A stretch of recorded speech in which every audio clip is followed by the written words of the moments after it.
کبھی کبھی ہماری زندگیوں میں کچھ ایسے واقعات پیش آ جاتے ہیں جن سے ہم اپنا پیچھا کبھی نہیں چھڑوا پاتے، نہ ہی ان کے کوئی جوابات ہوتے ہیں۔ اور یہ واقعہ جو میں آپ کو سنانے جا رہا ہوں وہ بھی کچھ اسی طرح ہے۔ تو یہ واقعہ ہمارے دوست علی نے ہمیں سینڈ کیا ہے، جو کہ میں آپ لوگوں کو اپنی زبان میں سنانا چاہتا ہوں۔ رمضان کے دن تھے، کووڈ پیک پہ تھا، لیکن اس بار میں نے فیصلہ کیا تھا کہ میں اپنے محلے کی مسجد میں 3 دن کے لیے سنتی اعتکاف میں بیٹھوں گا۔ مسجد کی انتظامیہ نے SOPs کو فالو کرتے ہوئے صرف 10 لوگوں کو ہی اجازت دی۔ وہاں میری ملاقات ایک شخص سے ہوئی جس کی عمر 25 سے 26 سال تھی۔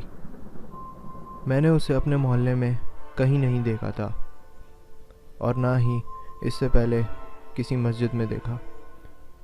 تو میں نے اس سے پوچھا۔ میرے پوچھنے پہ اس نے کہا، میں دور شہر سے اپنے نانی کے ہاں عید منانے کے لیے آیا ہوا ہوں۔ کچھ ٹائم بعد میں نے نوٹس کیا کہ اس کے گھر سے نہ ہی سحر آ رہا ہے نہ ہی افطار کے لیے کچھ آ رہا ہے۔ تو میں نے اس سے پوچھا۔ اس نے کہا، میری نانی یہاں اکیلے رہتی ہیں، اسی وجہ سے میں نے انہیں منع کیا ہوا ہے۔ تو امام صاحب کے لیے جو آتا تھا وہ اسی میں شیئر کر کے کھا لیتا تھا۔ میں نے اپنے گھر والوں سے کہا، سحر اور افطار 2 جگہ بھیجنا شروع کر دیں۔ اس سے میرے اس کے درمیان اور زیادہ انسیت بڑھ گئی۔ خیر، ہماری دوستی گہری ہوتی جا رہی تھی۔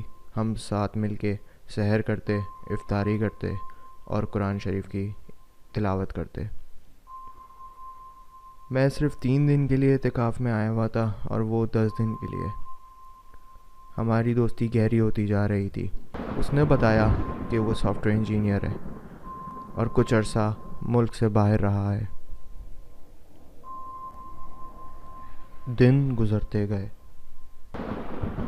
اور میں نے اسے کبھی سوتے ہوئے نہیں دیکھا۔ صبح ہو یا رات، میں نے اسے ہمیشہ جاگا ہوا ہی پایا۔ رمضان تھے، روزے چل رہے تھے۔ بندہ سستا لیتا ہے آنکھیں بند کر کے یا کچھ دیر آرام کر لیتا ہے، لیکن میں نے اس کو کبھی آنکھ بند کرتے ہوئے بھی نہیں دیکھا۔ رات کے تقریباً 12 بجے میں اعتکاف ختم کر کے مسجد سے نکل رہا تھا، اور وہ مسجد میں ہی تھا کیونکہ میرا 3 دن کا اعتکاف تھا اور وہ 10 دن کے لیے آیا تھا۔ عید آ گئی۔ عید کے چوتھے دن مجھے خیال آیا کہ یار اسے سرچ کر لیا جائے اور عید مبارک بول دی جائے، کیونکہ میری اس سے اچھی دوستی ہو گئی تھی۔ اور اتفاق کی بات یہ ہے کہ ان 3 دن کے اعتکاف میں نے اور اس نے کوئی سیلفی وغیرہ نہیں لی، کیونکہ میں اپنا اسمارٹ فون لے کے نہیں گیا تھا۔ بٹن والا فون تھا میرے پاس تاکہ ان سوشل میڈیا سے دور رہا جائے اور اچھے طرح سے عبادت کی جائے۔ خیر، میں نے سوچا کہ اس کو فیس بک پر ڈھونڈا جائے، لہٰذا 2 دن لگے مجھے اس شخص کی پروفائل ڈھونڈنے میں۔ مجھے اس کی شکل اچھے سے یاد تھی۔ اس کی فوٹوز اور اس کے کمنٹس پڑھنے پر مجھے معلوم ہوتا ہے وہ شخص جس کے ساتھ میں نے 3 دن گزارے تھے، وہ شخص کورونا کی وجہ سے 1 سال پہلے ہی انتقال کر گیا تھا۔